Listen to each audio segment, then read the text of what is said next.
Good afternoon. My name is Trey Reckling, and welcome from the Academy of Cannabis Science.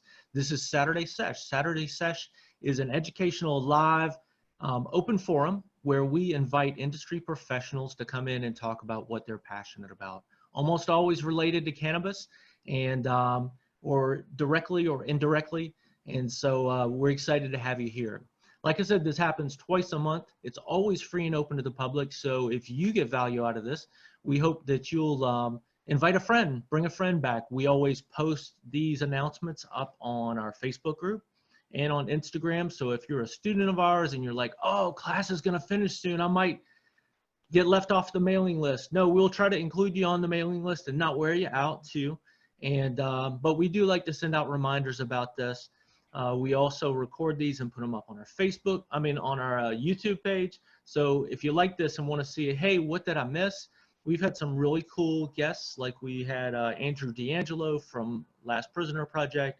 We've had Vanks, the staffing agency. We've had Mary White, who's on the call now. We've had Kenji Hobbs, who's on the call now. Like I said, we got some smart friends, and we're proud of them and proud that they will take their time to speak to us. And a new smart friend that we have is our guest today, Susan Soares. Susan is the author of What's Growing in Grandma's Garden. And more than that, she works to help the state of California really understand, advocate, stay on top of the changes. And but I'm gonna let her talk more about that and about C.A.R.E. She's got her hands on a lot of stuff. She's doing great work with musicians, educating children and families. Susan, welcome and thanks for being here today. Thank you so much, Trey. Glad to be here. And go ahead. No, I was going to say, tell us a little bit more about you, because I know that's just a thumbnail and you've got years in on this. Yes, I do. I'm 28 years old now. I was 33 when I discovered cannabis. So it's been 28 years. So that's when my life really began. I was an Orange County soccer mom, Republican, leader in the Mormon church. And I considered cannabis, all the drugs were just drugs, you know. One time I called the cops because these teenagers were smoking out of a pipe in their front yard. And I was like, hey, these kids are smoking drugs, come and arrest them.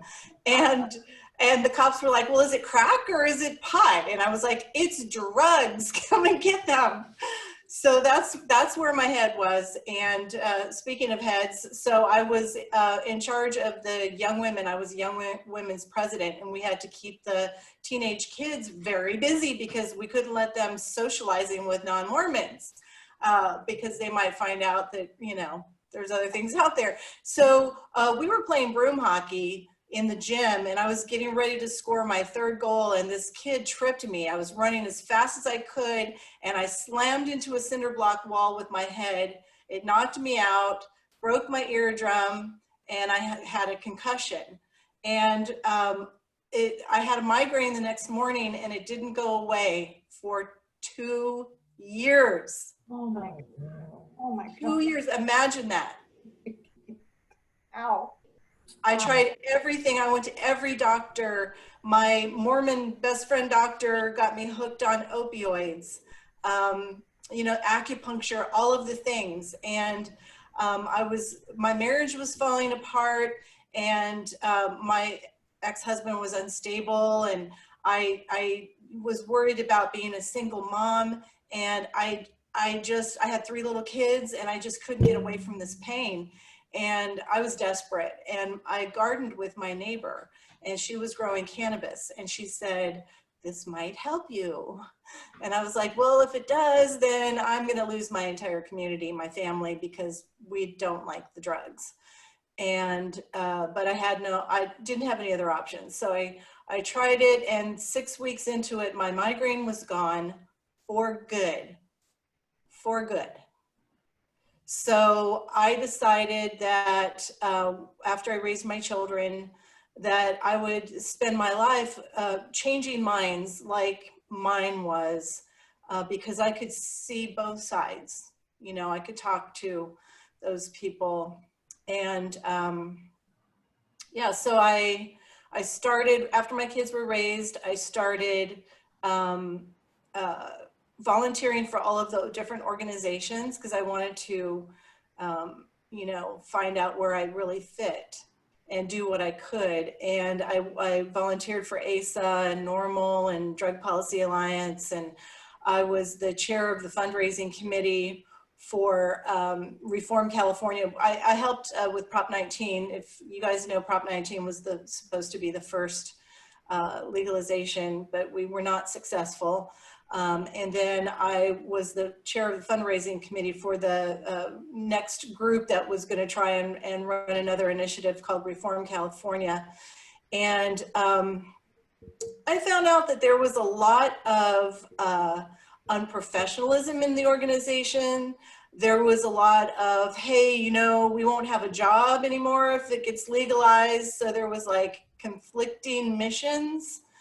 I was unable, in Reform California, I was unable to do my job because we were being really run by the union, UFCW, and this one man in particular, he was making my job raising money impossible. And I was like, you know, I don't think that pot needs the union as much as the union needs pot. And I don't understand why we're doing this. And so I said, you know what, I can't do this anymore. I can't do my job. So I just gracefully backed away. I didn't rip on anybody. But a couple months later, that union guy ended up in jail for extortion and bribery. So that whole thing fell apart. They were not successful. So I decided to start, I thought, you know, I'm going to try and apply for a 501c3. I don't know what that meant. I thought it would be impossible to get because this was almost 10 years ago and it had cannabis in the name of it. And I filled out the expedited, there's an easy form and there's a big form. And I was like, why would I do the big one? I did the easy one and I got it. And so I decided that the best thing I can do, maybe I can't get legalization to happen the way I think it should. The best thing I can do is throw events, connect people, and that's just what I'm going to do. So I started C.A.R.E, and C.A.R.E had before COVID 2 main events per year, which paid my salary and fulfilled the mission, which is creating awareness of the benefits of the cannabis plant.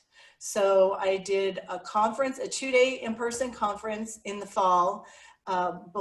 It's for industry people, elected officials, regulators, and the media. And it's a meeting of the minds. And the purpose is to get all of those people together in a really nice environment and see all the sides of the issue and have some intelligent conversation that isn't sponsored content, paid play content. It's real content, it's timely. You've got this voice, you've got that voice, you've got this perspective, that perspective, talk about it and come out of there with some solutions and definitely great networking. And then the other event is the Green Oasis, which I do during the second weekend of Coachella. And I've been doing it for 6 years. And I invite all the artists to come over and get bags full of weed. They make appointments, and so it's not a party. It's just me and my staff giving them bags full of cannabis, the latest products, you know, and things that go along with it. And it's a really great opportunity to educate these folks that have massive networks. And tell us, boy, I got a million questions, but if I could start at the most recent part, Coachella, you told me why you started doing that. Why did you decide it was important to give cannabis to the musicians? Well, so I was asking all my friends, this was 8 years ago maybe, what they were doing for 420 weekend, and they were going to High Times in Denver. And I was like, ooh, High Times kind of sucks. And why are we going to Denver when we're in LA? And that is the mecca of the cannabis industry. So I thought I would find some big event that I could sort of dovetail onto, and I found Coachella. And I was like, oh, this is so cool. Look at all this eclectic music. Look at this big mix of people. And so I started studying what Coachella was all about. And I went to their FAQs. And one of the questions was, I'm a medical marijuana patient and I medicate daily. Cool? Question mark. And their answer was, no, bro, your card is not valid here. And bro was a hyperlink to a different music festival that was in a really, you know, less than desirable city. You know, it was like, you shouldn't be here. And I was like, you know what? Fuck you, Coachella. I am going to rent a big estate and I'm going to invite your artists over and I am going to give them tons of weed. And that's what I did. So, So there are many ways to educate, and I applaud you. Sounds like you've been swimming upstream voluntarily for a while. And so I applaud those efforts, because we know a year in the cannabis industry, it feels like dog years, you know, with the changing regulations and shifting sands of that sort of thing. The only thing that's constant is public opinion going up. And, but thanks for doing that, because I know it can be exhausting. How did a children's book, after all this advocacy and taking on the opinion of your family and your church, how do you then take on sacred ground and said, hey, let's talk to kids about cannabis? Boy, that's another mile. yeah. Well, you know, over the years, I just got so sick of hearing this, what about the children? What about the children? What about the children? Well, what about the children? You know, are we talking to the children? And I thought it would just go away. I thought people would just wise up, you know, and be logical, but that's never going to happen. You know, it's like, why don't we have locks on our medicine cabinets? Why don't we have locks on our liquor cabinets? Why aren't we making it harder for the children? Are getting into that. And the children, if they want pot, they are going to get that. So we need to talk about it, you know? And I spent about a year just asking all of the parents that I knew, you know, do you talk to your kids about cannabis? And most of them said no. And this one lady, it hit me. It was like, oh my gosh, okay, this is not okay. She was, they're friends, they're entrepreneurs, successful people, and they have two families, and they have 3 kids the same ages. And so they get together every weekend early in the day, and they start day drinking and have their barbecue, and they swim in their pool, and everybody gets drunk. And one of her daughters started at 18 months, picked up a beer and drank it, and she was really drunk, and everybody thought it was funny. And so this little toddler got a taste for alcohol, and it just became kind of this joke, and everybody let her drink once a week during this party, and now she's 10 and she's an alcoholic. And I said, why don't you guys, I said, do you smoke weed? And she said, no, I wish we could switch over to weed, but I just don't know how to bring it up. And I never ever thought about being an author. That was never on my checklist. I thought, well, you know what? We need a kid's book. We need something that's very mainstream. You know, it's about a grandma and her grandson and how they like to garden together. And oh, by the way, in the locked greenhouse, there's cannabis growing. And so I just made it so that, you know, practically anybody could read it to their kids. And thank you. And it looks like a beautiful book. And I haven't put hands on the book yet, but I will. And I'm sorry about that. But it looks beautifully illustrated, and it's a hardbound copy. And yeah, so what kind of reception have you gotten, and what kind of pushback have you gotten? Okay, I'm going to start with pushback because I want to end on a happy note. My dad has never really come around, and he's never been proud of me, or I've always wanted him to be proud of me. And I sent him a copy of the book, and he said, I said, how do you like it, Dad? And he goes, well, you know, it's propaganda for children. And I was like, okay, I guess I'm not going to get a, I'm proud of you. So if any of you are thinking about writing a book and self-publishing, just know this, it is not about making money. You're not going to make money. Probably, you know, maybe you'll get lucky, but typically first-time authors that are self-published are lucky if they ever sell 200 copies over the lifetime of the book. That's considered doing well. I did a fundraiser on Facebook. I was able to raise about half of the money. I spent $8,000 on just the illustrations. And I didn't realize this, but the dust jackets are really expensive. My book is so expensive. It's $34.20. And that's because Book Baby, I had to sell it for at least $31 or they wouldn't do it. And the dust jacket, I thought it needed to be really special, but the dust jacket was $8 of the cost. So don't do a dust jacket. So the pre-sales, they got it on Amazon and they got it on Barnes & Noble and in Target. Those didn't keep going forward, but you have a 90-day pre-sale. They put it up on Amazon as a pre-sale and you have to do a lot of hyping. I was lucky enough to be on the most popular talk show in LA, The Woody Show, and got to promote it there. And I promoted it to my list and everything. And so Amazon pre-ordered 200 books because of that. And I would say that was about a year and 3 months ago. And I'm really close to hitting 500 books sold. Excellent. Excellent. And so have you heard from your parent and children audience? Have you heard feedback from people who have read it to their kids? Oh yeah, I've got some really great reviews. So yeah. Oh, it sounds like there's a procession coming through my neighborhood. Oh, okay. That's all right. We'll speak a little louder. So, so how about the, have you, I guess, times of COVID, the opportunity to read it to a group of kids may not have happened recently, but is that part of the plan? Yeah, I mean, I do want to do that. There's a lot of people outside my door. That's crazy.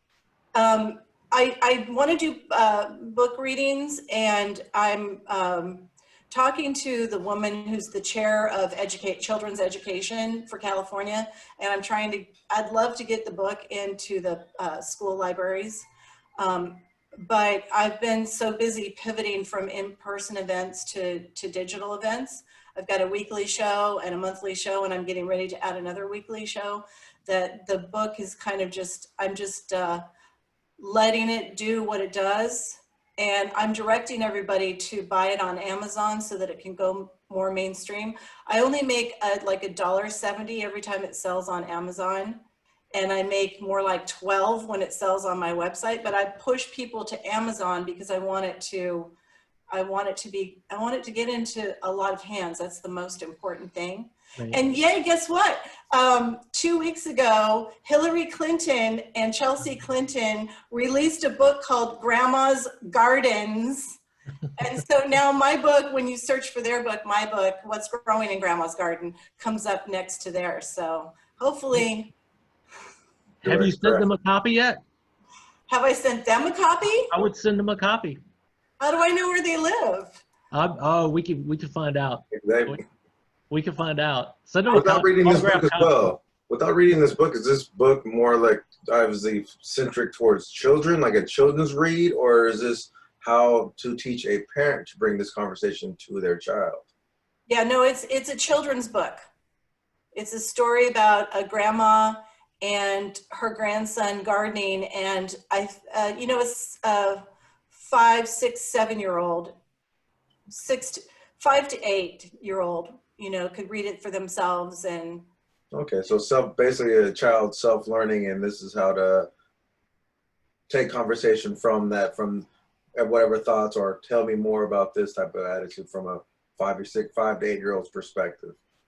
Okay. Yeah, and it's very subtle. The artwork is you know, it's very artistic, and the illustrator lives in Switzerland, and he did such a beautiful job with the characters. They could be any race. They could be from anywhere. Very ambiguous. Okay. Yeah. And the cannabis leaves they're there, but they're artistic. They're not so much in your face, so they could kind of miss it. But I do say Grandma has a special plant. It's called cannabis. So I do mention it, but at the end of the book, the family is having a Sunday barbecue, and there's friends over, and the grown-ups are at the table and they're drinking wine, and the kids are playing, and Grandma's way in the back by her greenhouse smoking a joint. So I don't say anything about smoking, but if the kid notices it, then they can talk about it. Or if the parent wants to say something about it, they can talk about it, or it can just be there. Very good. What other questions do you all have for Susan? I had a question I wrote down, actually a couple.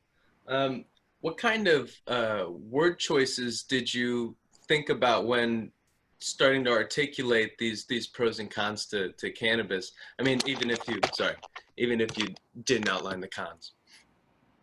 What work choices? Yeah, what word choices? Like, what kind of rhetoric did you use to articulate that this plant is a friend, not a foe? Like positive word usage, obviously, but yeah, I guess I would have to read the book to actually find out the answer here. Well, so they're doing sidewalk chalk art, because the grandson wants to know why some things are just for grown-ups. Mm. So this was like my most important page when I was talking to my illustrator. They're doing sidewalk chalk art, and they're drawing this big colorful brain.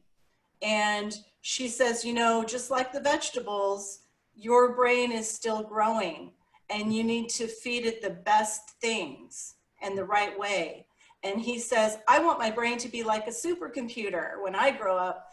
And so that's really positive. And then then the next page, Grandma is sitting on the porch. He's still drawing, and she's putting topicals on her knee because her knee hurts from being on the sidewalk.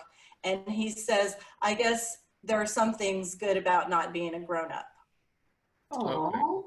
Okay. Interesting. Yeah.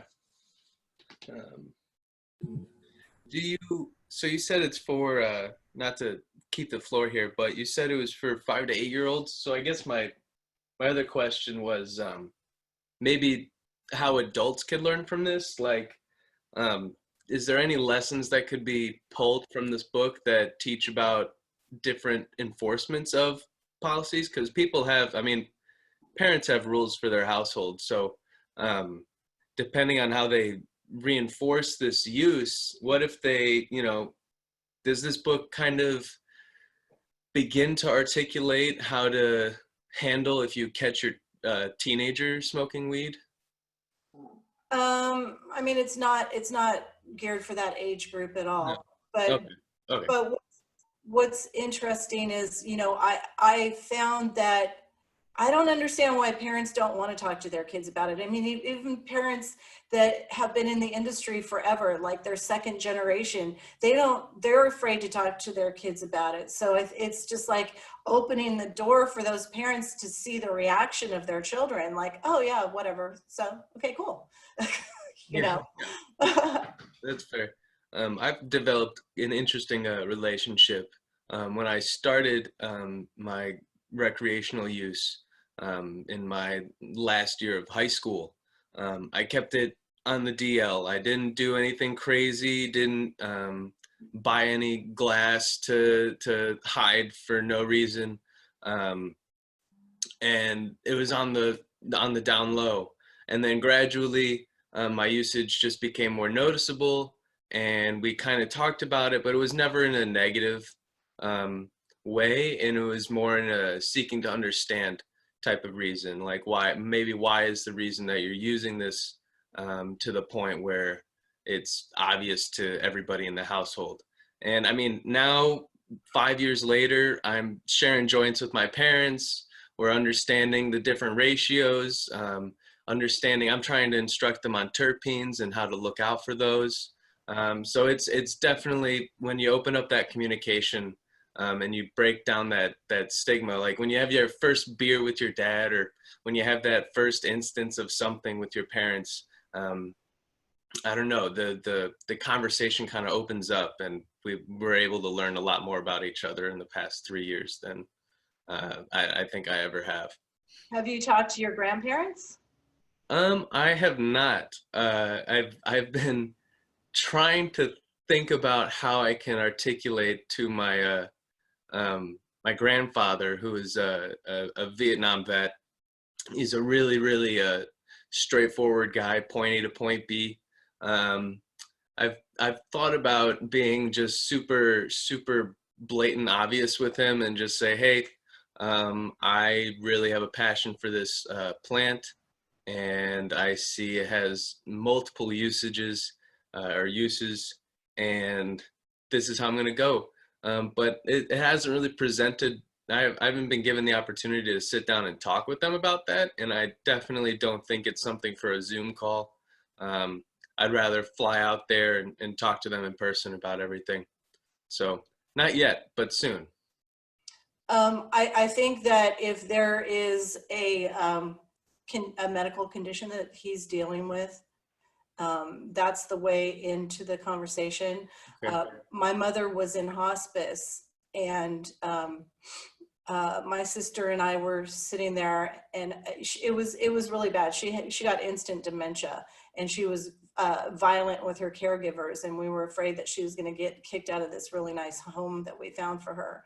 Mm-hmm. And I bought a really beautiful infused macaroon, and my sister told me that my mother had made her promise that she wouldn't let me give her any cannabis. But I was like, look, Mom, it's just a cookie. It's got cannabis in it, but it's going to make you feel better. It's going to make you maybe help with your pain. It's going to make you be in the moment and not be thinking about the future or the past. I think it'll help you. And she goes, give me that damn thing. And she shoved it in her mouth and ate the whole thing. And within 45 minutes, she was laughing. She was present.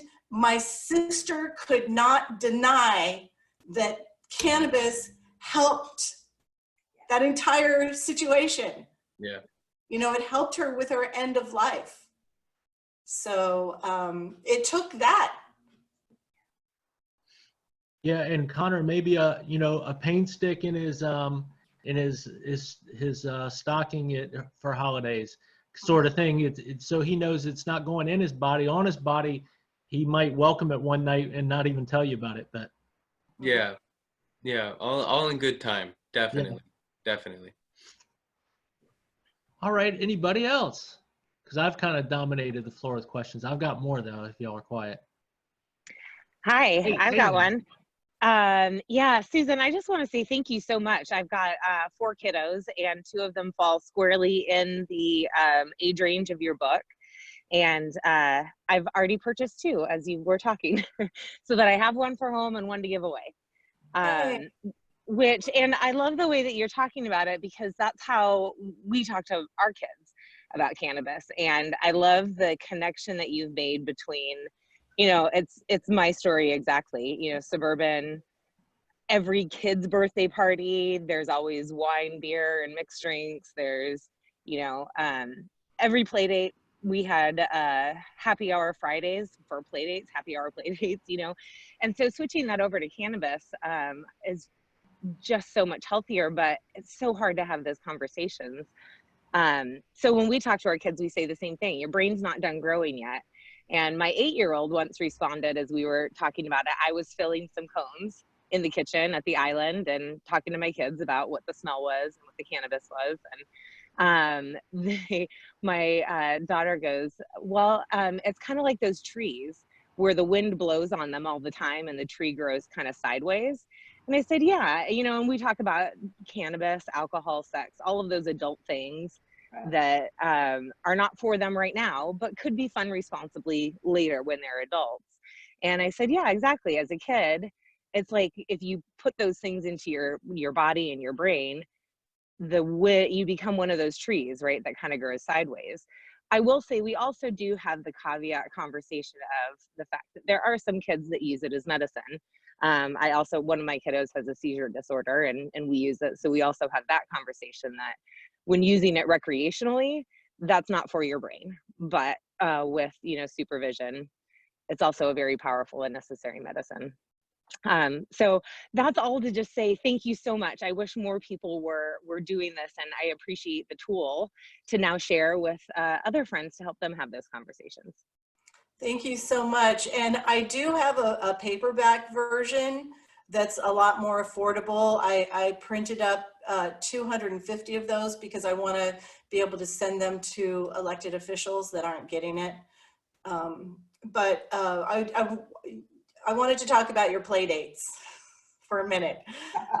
Trust me, I'm going to have a glass of wine tonight, guaranteed. Probably 3. But I was telling that mom whose 10-year-old daughter is an alcoholic. I said, think of it this way. If you guys it's so easy for a child to sneak a drink of alcohol. It's super easy. And think about your focus. When you get closer to being drunk, you're not paying as close attention to the children.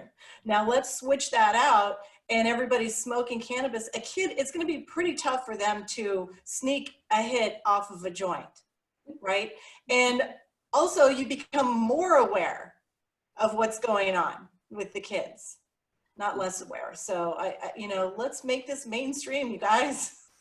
And back to your point about poisoning too, or the risk to kids. Yes, up and away, lock boxes, whatever you need to do, and education, of course, to protect kids and pets.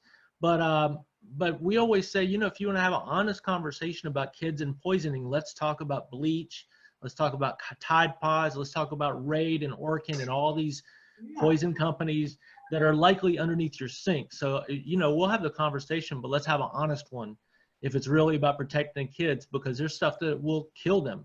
Cannabis will make them uncomfortable, but you know, let's be real. Yeah. And Susan, I also want to say too, you know, and in addition to that focus, I know that when I'm smoking, I'm a more compassionate, loving, attentive mother to my children, and I'm excited and engaged about what we're doing. Whereas, you know, 2 glasses of wine in with my friends, I'm focused on my friends and our conversation, and go back downstairs or go back outside, right? It's a very different experience. Yep.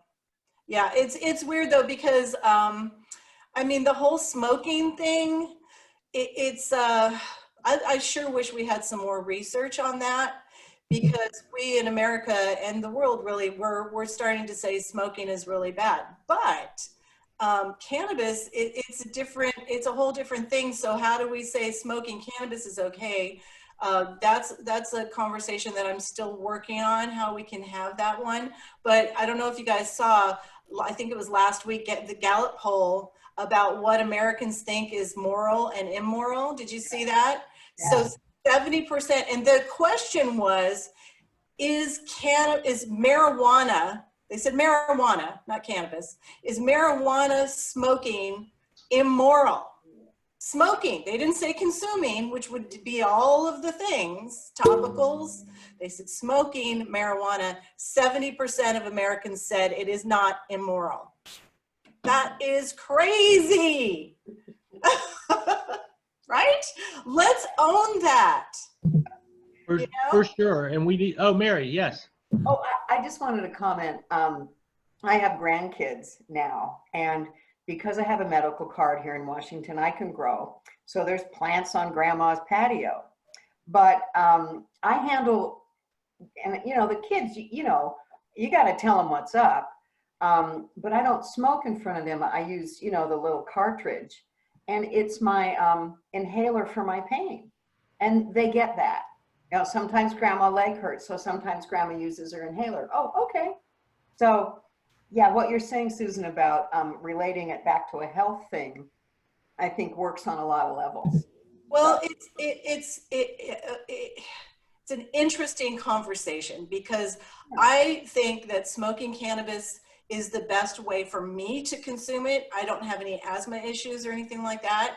And I can dose myself properly because I know immediately where I'm at, you know, and recreationally too. And I don't think they are the same. And why are we ashamed to smoke a joint in front of our grandkids? So I talked to my one daughter about this, and my girlfriend was a smoker, a cigarette smoker at the time.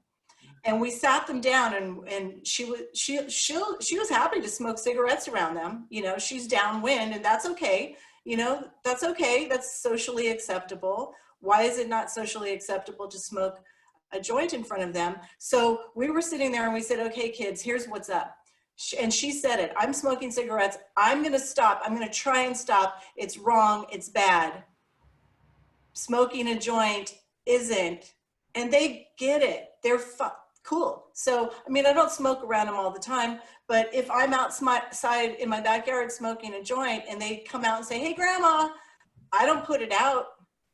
no, nor should you. I think that's the biggest thing. I mean, the question, sorry to interrupt or interject, but you asked the question, like, why is it so hard to have that conversation as an adult or even as a grandparent to the child? But I mean, it's very easy to see from propaganda from the 50s, 60s, or even from the government, the US government, obviously, or, oh, you can't go up to Harlem and smoke drugs with the African Americans because why? That makes us too social. That makes us intermingle. And those are a lot of the conversations that, oh, that's not the right way. So smoking drugs will make you more lascivious, more a drunk bastard at the end of the day.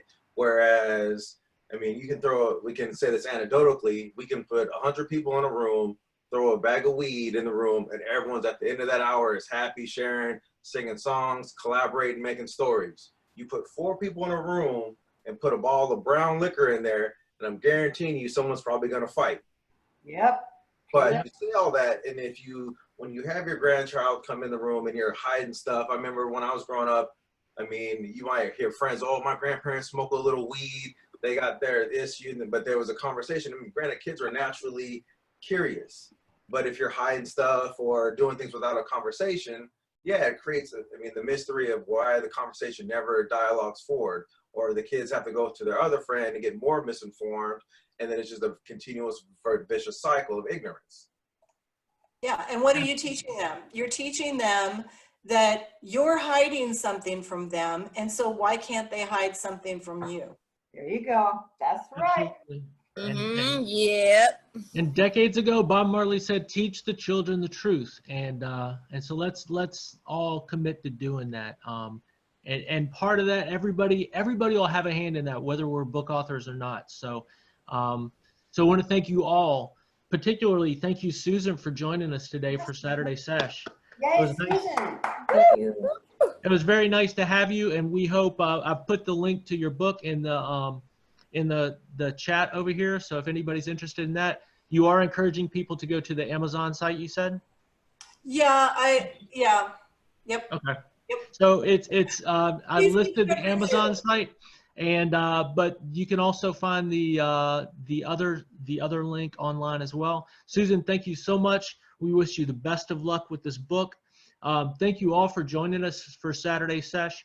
We want to let you know that our next 2 for August, we're still firming up that first Saturday. We do know that we will have Box Brown, author of Cannabis Illegalization of Weed in America, a beautifully illustrated graphic novel on exactly what you talk about, Rico, the power of propaganda and the racist seeds of all of this. Yeah. And Anslinger was a bastard, but he didn't do it alone. He did it with a lot of help, and he continues to get help. And so the best way to stop it is to know what's going on. So we're gonna continue to preach on that. So thank you all for being here. If we're gonna close this officially here and say goodbye, but I'm gonna hang back if you have any questions about class or anything like that coming up. let me know. But thank you all for being here, and we hope you have a great and sunny Saturday.